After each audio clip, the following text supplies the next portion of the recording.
Afrique, mon Afrique. Afrique des fiers guerriers dans les savanes ancestrales. Afrique que chante ma grand-mère au bord de ces fleuves lointains. Je ne t'ai jamais connue, mais mon regard est plein de ton sang. Ton sang noir à travers les champs répandus, le sang de ta sueur, la sueur de ton travail, le travail de l'esclavage de tes enfants. Afrique, mon Afrique, est-ce donc toi, ce dos qui se courbe et se couche sous le poids de l'humilité? Ce dos tremblant à zébrure rouge qui dit oui au fouet sur les routes de midi?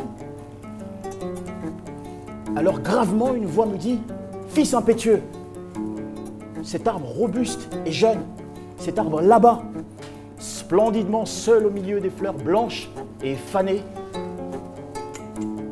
C'est l'Afrique, mon Afrique. Qui repousse patiemment, obstinément, et dont les fruits ont peu à peu l'amère saveur de la liberté. Vous avez dit Afrique. Que pourrais-je vous dire que vous ne saviez déjà?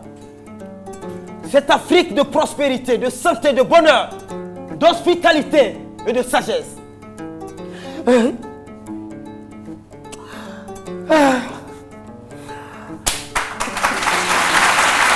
ne pleure pas. Je ne pleure pas. Cette Afrique de tristesse. Cette Afrique de compassion. Non! Je verse purement et simplement des larmes d'espoir pour cette Afrique unie. L'Afrique, la Côte d'Ivoire fait partie de moi. C'est le noyau autour duquel je me suis construite. Donc forcément, il suffit que je ferme les yeux pour y être. Donc c'est vrai que je n'ai pas eu beaucoup de mal à retranscrire tous ces souvenirs. Et puis en même temps, je triche un peu. Même si ça se passe dans les années 80, tous les thèmes que j'aborde, c'est complètement d'actualité. J'ai des parents qui vivent en Côte d'Ivoire, j'ai des amis, donc je viens souvent. Donc je vois comment ça se passe. Mais encore une fois, je crois que c'est l'envie de raconter des souvenirs heureux d'une petite fille arrachée, vraiment brutalement aussi, et puis malgré elle à ce pays. Et puis raconter un pays aussi heureux, des souvenirs heureux. Donc je crois que Aya, c'est un peu tout ça. Sur quoi vous mettez l'accent lorsque vous peignez?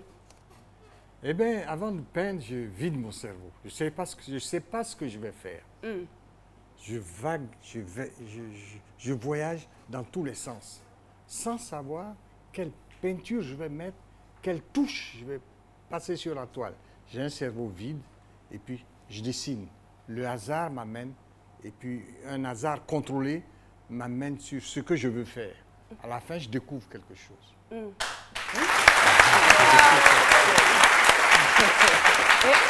pourtant, tout est fait avec le hasard. On nous a aussi parlé de ce qui faisait votre particularité, que les toiles, vous les receviez d'abord de façon divine, dans des visions ou en rêve que vous essayez de reproduire lorsque vous vous réveillez. Oui, j'ai travaillé avec beaucoup de grands maîtres. Par exemple, Yangoran Bois, Tanela Boni, avec de grands maîtres. Et quand je peins, je n'ai pas une seule tache qui va toucher mon habit. Je suis toujours propre. Comme si j'étais un étranger à l'œuvre. À la fin, quand on voit ce que j'ai fait, je suis incapable de refaire une même toile 2 fois. Mes toiles sont... Il n'y a pas deux imitations. Elles sont uniques. Elles sont uniques. Sur les milliers de toiles que j'ai faites, les toiles sont uniques. Et avant de faire, il y a un vide qui m'entoure. Et puis, la main crée, la main décide. Difficile d'expliquer cette magie. Oui, et puis je découvre quelque chose. Comme si j'étais étranger à l'œuvre.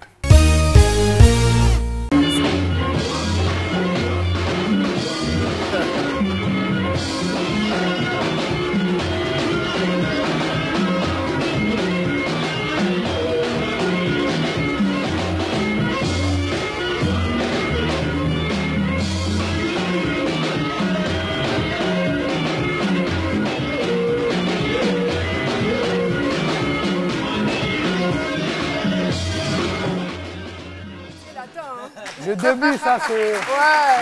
Ça c'est le début, ça, en 99. Et qu'est-ce que ça vous inspire quand vous voyez cette vidéo? Ouais, ça c'est voilà, c'est le commencement, tu vois, ça c'est un jeune de Bandal, ghetto direct. Ouais, donc ça me fait, voilà, ça prouve on vient de loin, tu vois, on a travaillé, on a du vécu, on n'est pas en train de raconter des histoires de... Non, ce qu'on dit aujourd'hui, c'est du vécu. On a été à Bandal, on a galéré, on a travaillé dur pour arriver aujourd'hui, voilà, à l'honneur. Voilà. C'est vraiment une carrière qui s'est construite. Ouais, ouais. Nous allons pour le 2, la case numéro 2. Ça, c'est, je crois que David je sais même Monceau. plus, en 2006, je crois, pendant les enregistrements de l'album Droit Chemin avec mon ex-producteur David Monceau. Voilà, je crois, en 2006. Ouais. Il vous a beaucoup aidé pour la sortie On de votre premier disque. On a collaboré ensemble. Avez collaboré. Ça a été une réussite. Moi, j'étais un artiste qui voulait sortir son premier album. Lui aussi, il produisait des artistes, mais il n'était pas encore connu comme en tant il ne s'était pas encore affirmé en tant que producteur. Donc, c'était le premier projet qui a vraiment fait de lui un grand producteur et de moi un artiste. Vous gardez toujours de bons rapports? Non, on ne se parle plus. On se parle plus parce que moi, j'aime des vrais, tu vois. On ne peut pas travailler ensemble, mais il ne faut pas torpiller son artiste. Il faut être vrai dans la vie. Ah, moi, je suis le constat est que depuis votre séparation, on vous voit de moins en moins sur les scènes. Ouais. Parce moi, que lui, il voulait pas qu'on se sépare. Et il a commencé à me torpiller. Ouais, moi, je ne parle pas, mais il a commencé à me torpiller. Lui, il ne va rien faire. Moi, c'est moi qui ai fait de lui ce qu'il est aujourd'hui. Comme disait Jay-Z, I hear the motherfucker say I make a hover. So make a hover say made another hover. Ils ont dit qu'il a créé Fally, qu'il crée d'autres Fally. Ça ne sert à rien de torpiller quelqu'un avec qui vous avez travaillé durant 7 ans. Voilà. Donc moi, je suis vrai, je ne suis pas un hypocrite. On ne se parle pas, mais on n'a pas de problème. D'accord, Fally, on vous remercie. En tout cas, ça, c'est les rapports humains. Hein. Je veux dire que des fois, ça marche, des fois, non. Mais voilà, nous, on mais veut pas de problème, éviter... pas de rancune, mais on ne se parle pas. Je n'ai pas son numéro, il n'a pas le mien, mais la vie continue, il fait ses trucs de son côté. On essaiera quand même de vous réconcilier, vous verrez. Non, il n'y a pas de guerre, il n'y a pas à se réconcilier, mais on n'a pas de problème. On ne se voit pas, moi je fais mes trucs, lui il fait ses trucs. C'est un super producteur, il produit d'autres artistes. Moi j'essaye de faire ma musique. Quoi. Y a pas en de tout problème. cas, vous deux, on vous aime. Afou Keïta. Afou Keïta. Qui vous a donné photo là? On a cherché la photo et on l'a trouvée. Ça, c'était en quelle année, Afou? C'était en 2003. En 2003. Ouais. Mais moi, je trouve que c'est pas... C'est vrai que c'est rétro, mais c'est pas Gaou. Et c'était à quelle occasion? C'est ma tante qui s'est mariée. C'était à Dalois. C'était uniforme.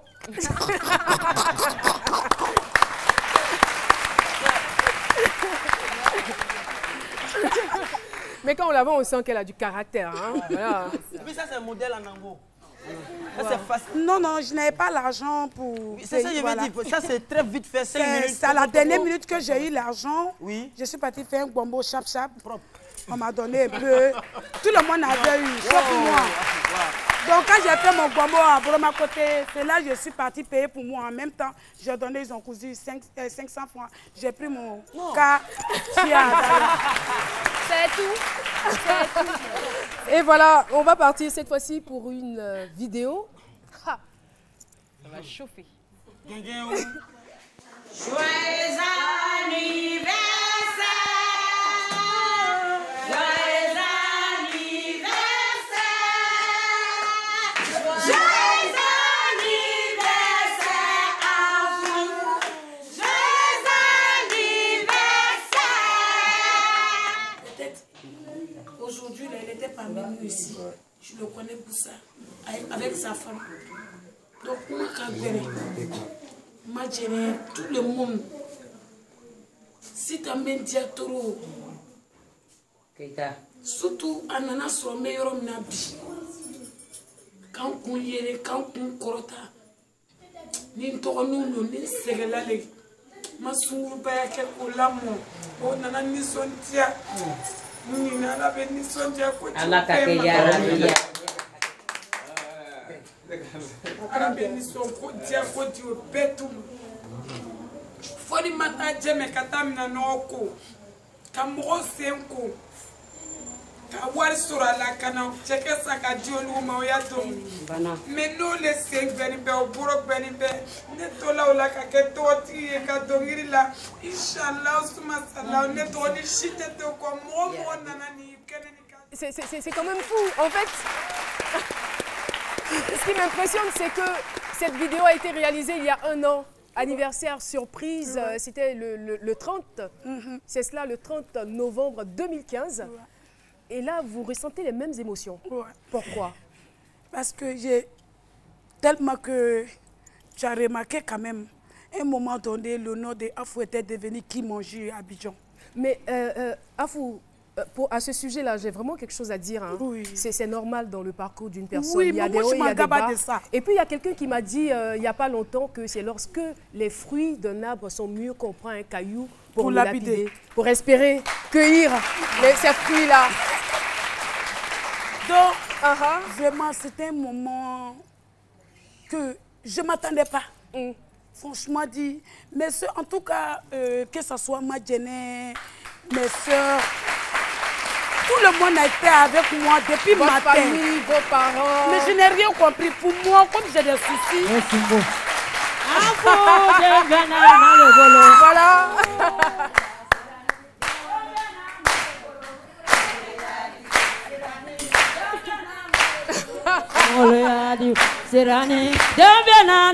Madame Seri Kene Kouyaté, la tante de Afou Keïta.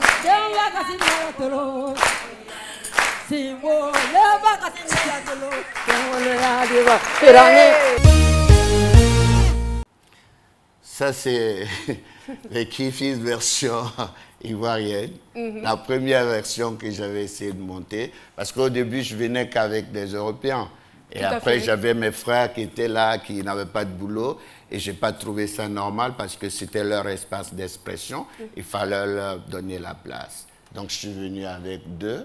Et puis, j'ai pris mes frères pour... Ce n'est pas dû aux divergences d'opinion que vous avez eues parce qu'il non, n'a non, pas accepté parce que vous vous appeliez John non, pas du tout.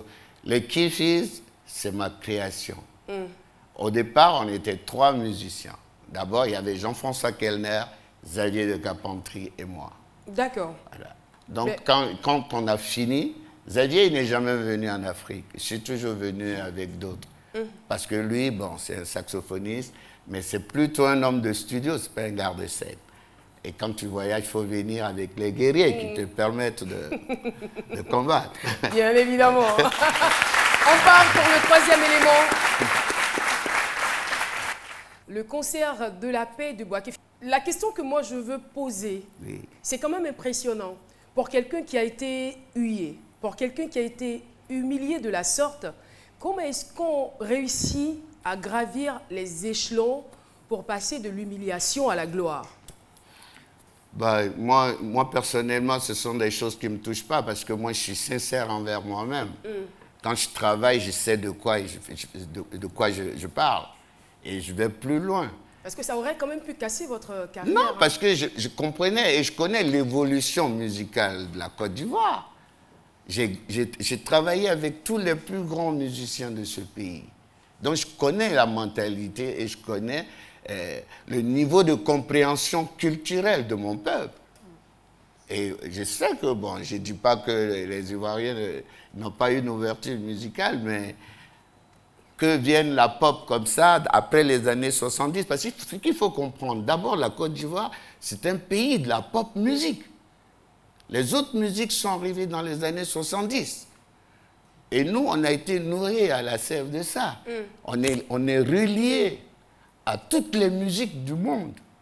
Ce que ne sont pas aujourd'hui les jeunes, qui sont dans leur créneau et ils ne peuvent pas ouvrir leur musique. Voilà. Et avec ça... Ils n'ouvrent pas leur musique, mais je veux dire... C'est-à-dire que la musique africaine n'a pas besoin d'être nommée. La musique africaine est la base de toutes les musiques qui existent. Donc, en Comme principe, l'Afrique est le berceau de l'humanité. Donc, en principe, les artistes africains doivent être au sommet de la musique. Ils n'ont pas le droit de créer des genres qui ne sont pas compréhensibles et intellectuellement approchables. Voilà. On est en plein Donc, non, moi, je vais dire, c'est sur l'écran de la télé. Moi, j'adore beaucoup le Zouglou. Le Zouglou. On me parle de Zouglou. J'écoute le Zouglou tout le temps. Vous dansez Mais aussi c'est le quand je Zouglou? comprends le Zouglou, pour Vous moi... dansez aussi? Bon, je ne vais pas vous demander de le faire. Hein. Non, j'arrive. Pour moi, le Zouglou, quand je l'écoute, d'abord, le Zouglou, c'est un dérivé de l'aloukou. L'aloukou est dérivé du bébé. C'est ce que l'histoire nous enseigne. Voilà. Maintenant, si les jeunes veulent le faire valoir, par exemple, ce rythme-là, il faut qu'ils arrivent à lui donner le beat qui est spécifique et qui est intellectuellement, comment dire... approchable. Approchable, où on peut l'écrire. Décryptable, déchiffrable. Mais si on ne peut pas l'écrire, c'est pas un genre. Vous qui avez vécu, on va dire, les 3/4 de votre vie à l'extérieur des frontières de l'Afrique, parce que vous avez fait la France et en grande partie vous êtes resté donc en Martinique, qu'est-ce que ça vous fait chaque fois que vous foulez le sol ivoirien? Moi, je dis toujours, quand je suis parti en 1973, j'avais 13 ans, c'était une autre époque. Je suis parti avec un morceau de terre de la Côte d'Ivoire donc au fond de moi. J'aurais pu ne jamais revenir parce que j'ai eu la chance d'avoir une vie merveilleuse ailleurs. Mais quand on aime son pays, quand on ne peut qu'être reconnaissant d'une chose qu'il nous a donnée, c'est la Côte d'Ivoire qui m'a fait naître. Et donc je lui serai reconnaissant toute ma vie. Très intéressant. Alors, quel est le meilleur souvenir que vous gardez de la RTI? Le meilleur souvenir que je garde de la RTI, c'est paradoxalement, non pas quelque chose qui s'est passé à la RTI, mais quelque chose qui s'est passé à la fois pour la RTI et puis pour la presse écrite où je travaillais à l'époque. J'étais le correspondant d'Ivoire Soir donc, à Paris. C'est d'avoir fait la dernière interview de Houphouët-Boigny avant sa mort, en 1993. Et ça, pour moi, c'était quelque chose de très fort, qu'il m'ait fait d'abord cette confiance et ensuite que j'ai eu la chance de recueillir cette dernière confidence avant sa mort. Et qu'est-ce que vous retenez, qu'est-ce que vous gardez de cette dernière confidence? Tout grand homme, quelle que soit sa stature, quelle que soit l'importance qu'il a pu jouer dans l'histoire, à un moment donné de sa vie, il fait preuve d'une certaine fragilité, au début et à la fin. Et moi, j'ai eu la chance de pouvoir toucher l'homme à travers cette fragilité que l'on ressent et que l'on perçoit dans la fin de vie de quelqu'un. Et c'est toujours important aussi de connaître les grands hommes à travers leurs forces, mais aussi à travers leurs faiblesses. Et ça, pour moi, ça me l'a rendu un peu plus humain. Au-delà de toute l'édification qu'on peut faire d'un grand être, c'est de trouver sa fragilité. Et j'ai eu la chance de côtoyer cette fragilité au dernier moment de sa vie.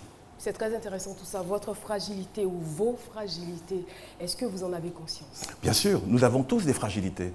On a beau être très fort, moi j'ai la chance d'être un journaliste extrêmement indépendant qui fait beaucoup de choses, mais je suis conscient aussi que comme tout être humain, j'ai ma fragilité. Et cette fragilité, pour moi, ce n'est pas un défaut, ce n'est pas quelque chose dont on peut avoir honte. Il faut l'accepter, il faut l'assumer, il faut assumer nos faiblesses et à partir de là, eh bien, prendre pied totalement là-dedans pour pouvoir donc surmonter les obstacles qui s'offrent à nous.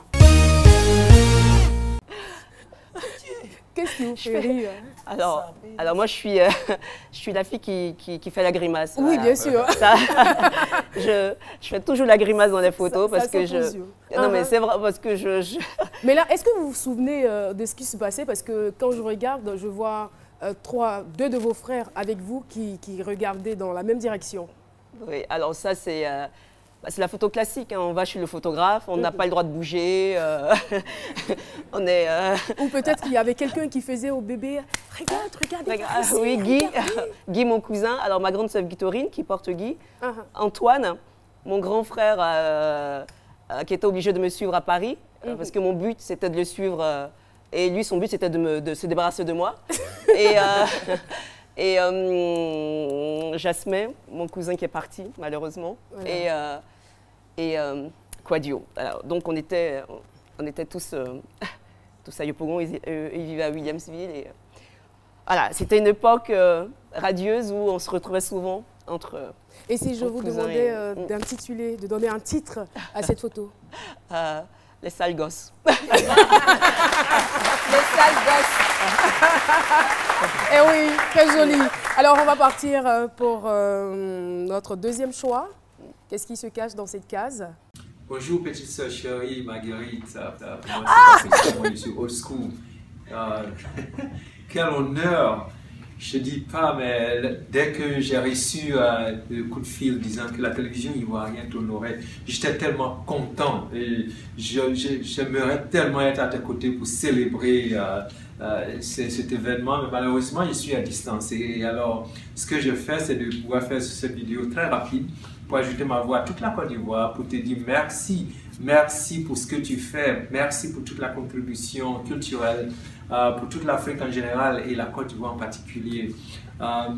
Tu sais, tu es une femme, une grande femme, j'allais dire. Une femme douée de qualité, une femme intelligente, en plus de ta beauté physique. Et je sais que tu n'as pas envie d'entendre ça, mais c'est la vérité. Et je voulais aussi implorer la grâce de Dieu qui t'inspire davantage, avec beaucoup d'œuvres, de grandes œuvres, que nous puissions toujours continuer de te célébrer, parce que je sais que tu as cette intelligence là, et je sais que tu feras plus encore pour nous. Gros bisous et à tous ceux qui sont autour de toi là-bas, et dis merci encore à l'émission ce midi pour te donner la possibilité de célébrer tes œuvres sur le plan national, et Inch'Allah, peut-être qu'un jour ça sera sur le plan international. Merci. Merci beaucoup. Honoré depuis les États-Unis. Il est en Virginie, on l'a retrouvé. Non, mais on m'a dit, tu vas voir, tu seras surprise, tu vas pleurer. Non. Et je croyais pas. Non, mais non, c'est pas notre intention. Hein. Non, mais Honoré, c'est mon cousin, c'est notre cousin préféré. Il était brillant, enfin il est toujours brillant. Il faisait des études de médecine et puis à l'époque il avait un afro. Donc on allait tous au village et c'était notre modèle. On voulait tous lui ressembler, et puis ça fait super longtemps que je ne l'ai pas vu. La dernière fois c'était à New York, mais ça fait au moins 10 ans quoi, je ne l'ai pas vu. Vraiment merci. 10 ans. Et voilà, une autre vidéo certainement.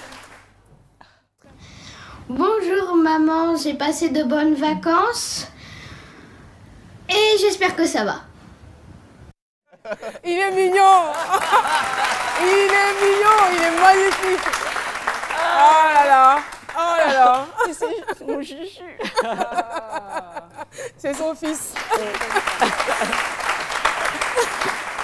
Merci. Ah, vous l'adorez. Hein. Il m'a dit, tu vas me ramener 200 attiékés. Parce que c'est son plat préféré. Et, il veut que je milite auprès de la directrice pour qu'elle mette ça dans...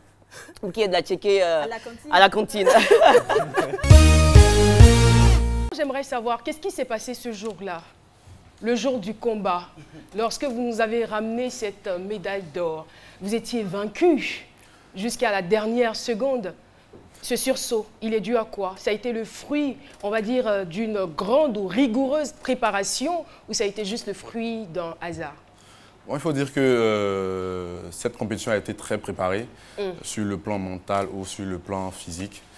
Voilà, donc à notre départ, on partait pour faire médaille parce que avant d'aller au jeu, j'étais numéro 4 mondial et j'étais parmi les favoris qui pourraient avoir des médailles. Voilà. Donc,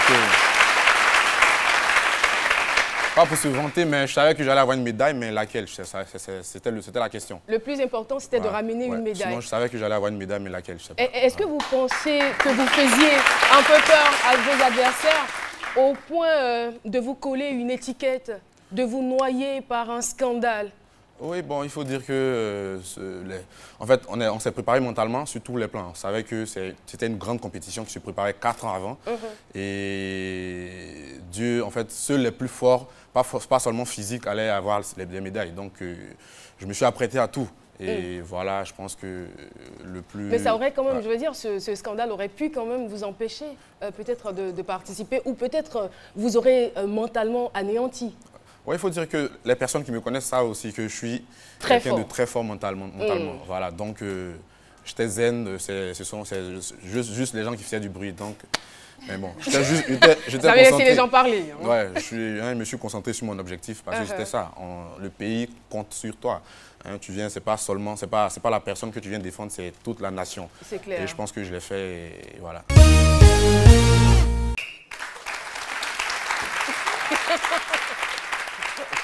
Ça veut dire que ça. C'est quel quartier soyez ça là? Tiens, descends, on arrive là, on n'a même pas petit jeton. On dit là, tout le monde sera raquetté ici. Qu'est-ce qu'il fait? Tout le monde.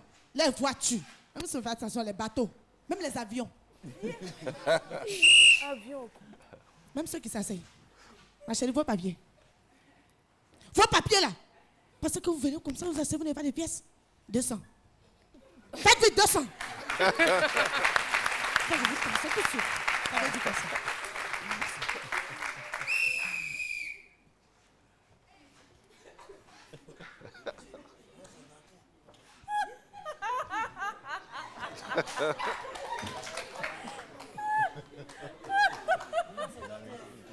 Mais grave, laisse tomber. Faut me prêter ta carte d'entrée, pardon. Non. Ah, je peux pas. Faut me prêter ta carte d'entrée. Non, c'est pas possible. C'est pas oiseau. Moi, ma carte d'identité. Non, mais c'est Kofi Gobo après tout, hein, donc. Non.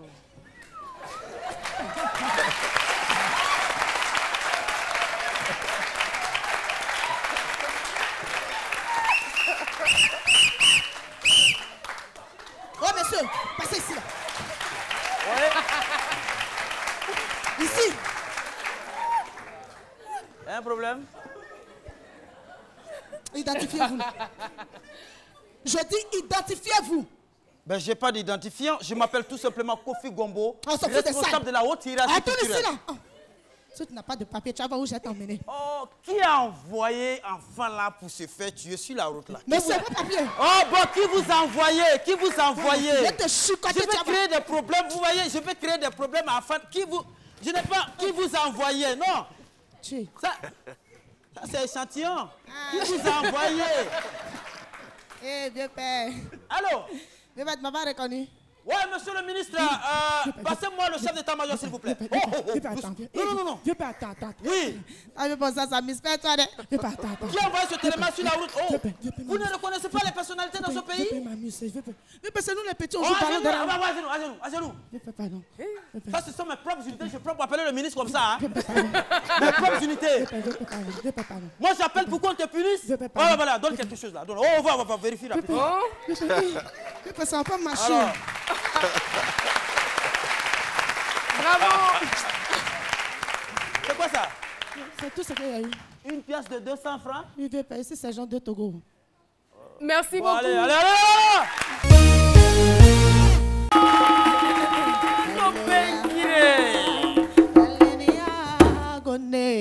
Malia nise kweninia gone Malia kweninia gone o Malia nise kweninia gone Wolo ane nusabe Wolo kakabaka Wolo ane nusabe Wolo kakabaka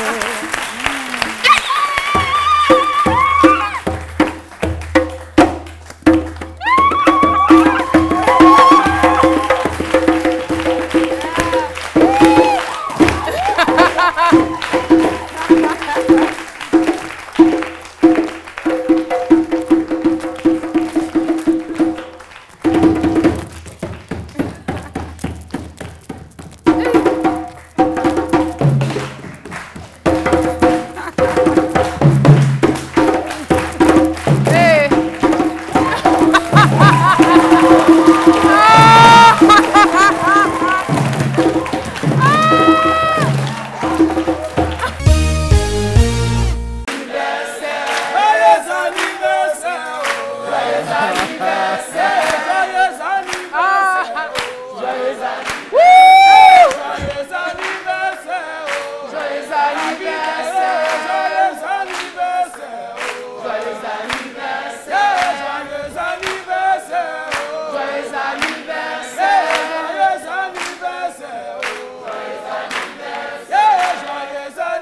anniversaire.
C'est quel soleil ça là?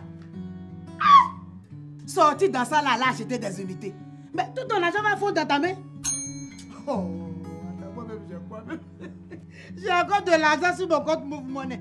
Donc, Soleil, tu peux briller. Moi, je suis à l'homme. Avec Move Money, achetez à tout moment des unités pour vous ou un proche. Tapez étoile 155, étoile 3, étoile 1, dièse. Move Money est mieux. C'est encore mieux avec Move Money. Move, no limit.